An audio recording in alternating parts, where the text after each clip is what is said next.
Kennedy from the Kennedy Law Firm, and once again, this is always an education for me, just sitting next to Kevin. You guys call in, he gives great advice, I learn a lot, and we appreciate all the calls. We've had a lot of calls this evening. Great questions. We don't have a lot of time left in the show, but if you do have one of those questions or comments, I just encourage you to call us quickly at 737-7587. We are going back to the lines, trying to get to as many as we can. Dave is on the line with us. Dave, thanks so much for calling in. Do you have a question or a comment? Yeah, I was hospitalized last year for a month in one of the major hospitals in Nashville. Okay. And I'm receiving about 9 different bills.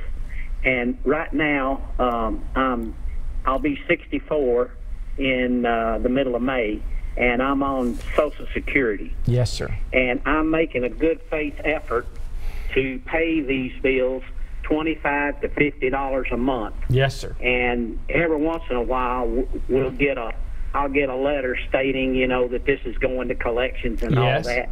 Can they sue me and get a judgment, even though that I'm trying? And I've explained it to all these people. Yes. That this is all I can afford. Yep. Yeah, your question, we hear it all the time. There's a misconception out there that if I owe $20,000 to Vanderbilt, that as long as I'm paying on the bill, they can't do anything. I can pay them $10 a month or $20. That is a misconception. When that bill is due, they can do whatever they want to. They can write it off, they can discount it, or they can keep hounding you. And again, sometimes those bills there's no way you can get them paid for, so then you ought to consider a bankruptcy.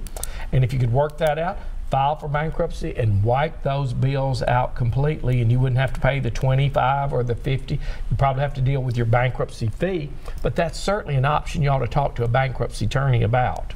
Okay, good to know. And I know a lot of times, and not that we always say the big guys are the bad guys, you know, but when you're trying to fight a hospital, when you're trying to fight a developer. Come on. I mean, it's hard. Yeah. Yes. And that's why when you even have a lawyer, that's the last vestige of hope in America. Let me make it loud and clear. People say, you know, we can't stand the law.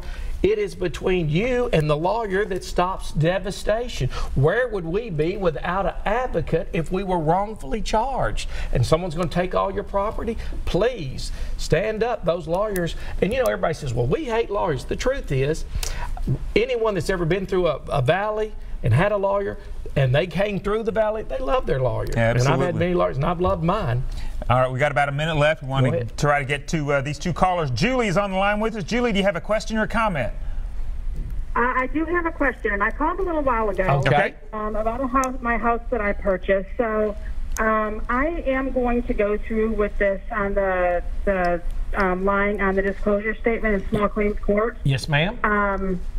So my question is, I have all my ducks in a pretty little row. Yes. And I fully expect that when I go in there with everything I've got that I'm going to win. Okay. What are now my options to collect that money? Am I ever going to see that money? You know, what do I have going on if I do win? All right, about 30 seconds. Okay, it is always a gray area. If you get a judgment against someone who has resources, if they've got a job, you can file and collect through that. If they have a home, you can place a lien. There's many options, and you can talk to a collection lawyer to try to collect those monies.